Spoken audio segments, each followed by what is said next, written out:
Hoje, vamos recapitular o filme chamado A Praia do Pesadelo.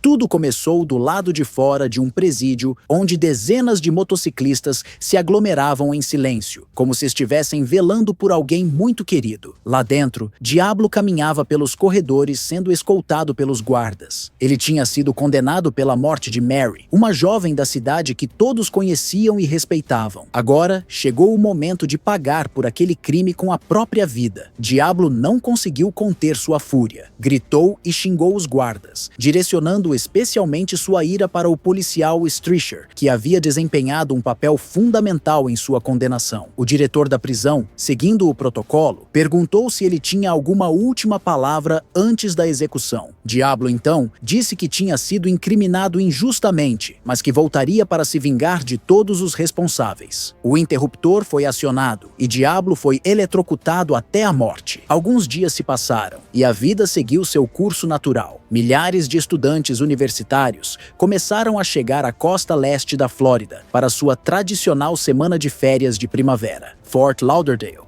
se transformava numa festa gigantesca, cheia de jovens ansiosos por diversão e liberdade. Entre eles estavam Skip e Ronnie, dois adolescentes que se hospedaram num pequeno hotel, onde Skip foi reconhecido pelo recepcionista. O funcionário lembrou que Skip era o jogador responsável pela derrota de seu time no Orange Bowl, um fato que o seguia como uma sombra. Enquanto os jovens se estabeleciam na cidade, os policiais descobriram que o corpo de Diablo tinha sido retirado do cemitério durante a noite. O reverendo Bates, que havia presenciado a execução, estava no cemitério quando a descoberta foi feita. Ele relembrou a todos as últimas palavras ameaçadoras que Diablo havia pronunciado antes de morrer. Naquela mesma noite, uma jovem estava na estrada pedindo carona, quando um motociclista vestido completamente de couro preto parou ao seu lado. Ela perguntou se ele estava indo para a praia, e o homem acenou lentamente com a cabeça. A garota subiu na garupa, mas depois de alguns minutos em alta velocidade, começou a reclamar do modo como ele dirigia. Quando finalmente parou, o motociclista a eletrocutou até a morte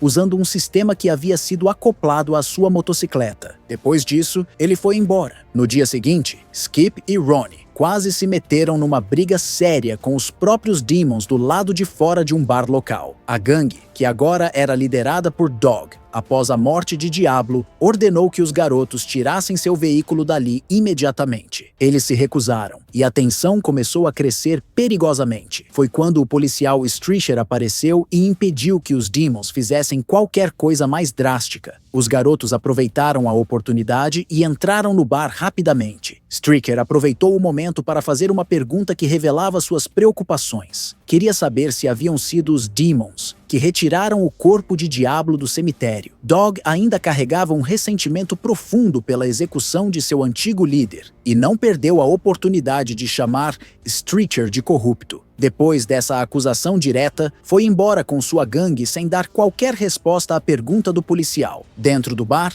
Skip conheceu Gale, a bartender que havia estado presente na execução de Diablo. Ela carregava um peso muito particular nessa história, pois era a irmã de Mary, a jovem que Diablo supostamente havia assassinado. Skip não parecia muito interessado em ficar muito tempo no bar, mas Gale ficou impressionada com aquele jogador de futebol americano que parecia diferente dos outros jovens festeiros. Skip, inclusive, recusou um encontro com Rachel, filha do reverendo Bates, preferindo a companhia de Gale. Quando Ronnie saiu do bar já bastante embriagado, foi abordado por Trina, uma motociclista que fazia parte dos Demons. Ela o seduziu com facilidade, mas na verdade estava armando uma emboscada cruel. Trina levou Ronnie para um beco onde os outros Demons estavam esperando. Lá, eles o espancaram violentamente e roubaram tudo que ele tinha. Depois que os Demons se foram, satisfeitos com sua vingança, o misterioso motociclista de couro preto apareceu quando Ronnie finalmente conseguiu se levantar. O jovem, ainda tonto pela surra, tentou acertar um soco no desconhecido, mas errou completamente. O motociclista então o eletrocutou até a morte, usando o mesmo método que havia empregado com a garota na estrada. Quando o prefeito de Fort Lauderdale soube desse último assassinato, sua primeira preocupação não foi com a justiça, mas com a imagem da cidade. Ele sabia que Fort Lauderdale dependia do turismo, especialmente durante a temporada de férias de primavera, e não podia permitir que rumores sobre um serial killer afugentassem os visitantes. Por isso, pressionou as autoridades para encobrir o assassinato de Ronnie e minimizar qualquer suspeita de que crimes em série estavam acontecendo. Enquanto procurava desesperadamente por seu amigo desaparecido, Skip notou algo que despertou sua suspeita. Viu Trina usando um colar que era muito parecida com a de Ronnie. Quando questionou Trina sobre o colar, ela disse que havia ganhado de seu namorado, mas Skip não acreditou nem por um segundo naquela explicação. Decidiu seguir Trina discretamente até descobrir onde ficava o esconderijo dos Demons. O local era um galpão sujo e mal cuidado, cheio de motocicletas. Skip ficou espiando as atividades do grupo, tentando descobrir o que havia acontecido com Ronnie. Infelizmente, foi descoberto e capturado pelos motociclistas. Os Demons estavam se preparando para dar uma surra ainda mais brutal em Skip,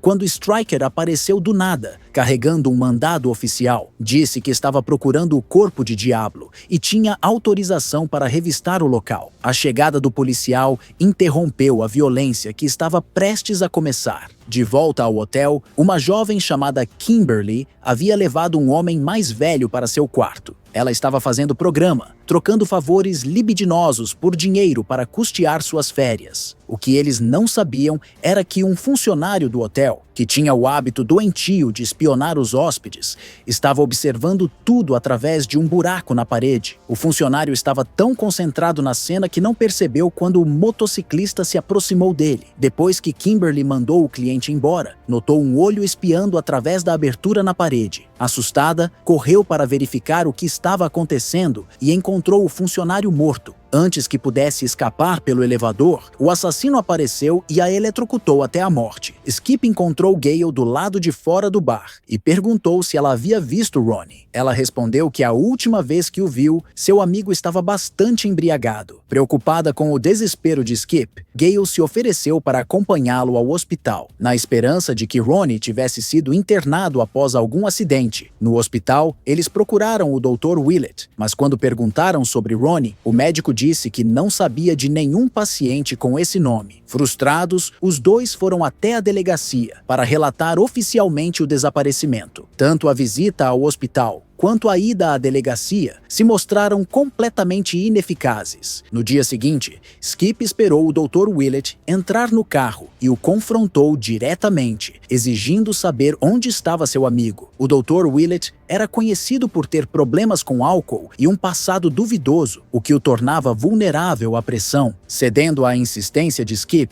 finalmente revelou onde Ronnie estava enterrado. Essa revelação chocante levou Skip até o local onde encontrou o corpo de seu melhor amigo. Foi um momento devastador que confirmou seus piores temores. Striker apareceu naquele momento como uma aparição ameaçadora. Ordenou que Skip deixasse a cidade imediatamente e nunca mais voltasse. Por outro lado, a polícia prendeu Dog pelos assassinatos que haviam acontecido no hotel. Era uma prisão baseada mais no desespero das autoridades do que em provas sólidas, mas servia para dar a impressão de que o caso estava sendo resolvido. Skip, temendo por sua segurança, se escondeu na casa de Gale. Lá, contou para ela tudo o que havia descoberto, incluindo a suspeita de que alguém havia assassinado Ronnie. Gale, que ainda carregava a dor pela morte de sua irmã Mary, sentiu que finalmente havia uma chance de descobrir a verdade sobre o que realmente estava acontecendo na cidade. Juntos, eles conseguiram pegar Trina e a pressionaram para que falasse. A motociclista disse que não sabia quem havia matado Ronnie, mas que tinha certeza de que Diablo não havia matado Mary. Anteriormente,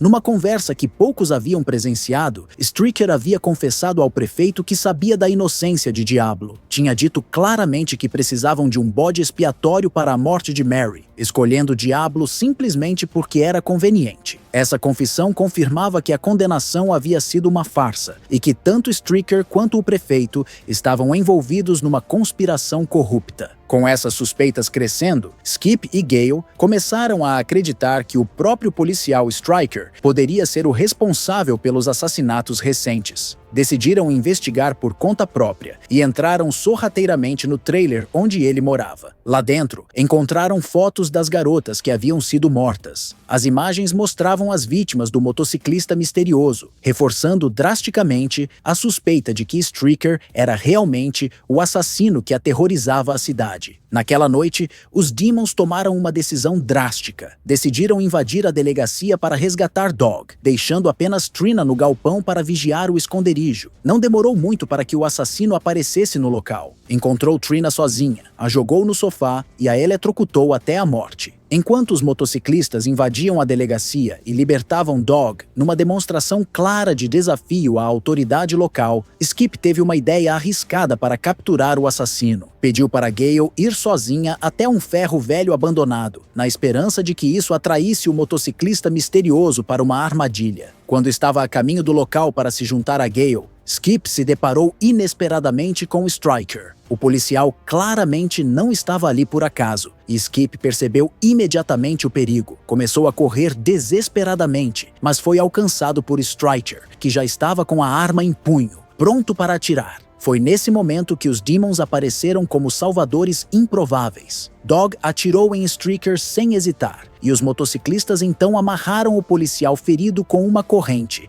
e o arrastaram pela estrada até que ele morresse. No ferro velho, Gale fez uma descoberta macabra ao encontrar o cadáver de Diablo. O assassino finalmente havia chegado, e quando o capacete foi removido, revelou sua verdadeira identidade. Era o Reverendo Bates, a última pessoa que qualquer um suspeitaria. Com uma calma perturbadora, Bates explicou para Gale sua filosofia distorcida. Contou que estava matando pessoas que considerava pecadoras, executando uma espécie de justiça divina em sua mente doentia. Ele ainda confessou ter matado Mary e depois incriminado o Diablo para encobrir seu próprio crime. Skip chegou ao ferro velho bem na hora e, junto com Gale, conseguiram derrubar o reverendo, e os dois fugiram correndo do local. Bates, enlouquecido pela possibilidade de seus crimes serem expostos, subiu em sua motocicleta e saiu em perseguição, mas em sua pressa e desespero, acabou batendo a moto em um pneu abandonado e foi eletrocutado pelos fios de energia que ficaram expostos. O reverendo morreu vítima da própria arma que havia usado para matar tantas pessoas inocentes,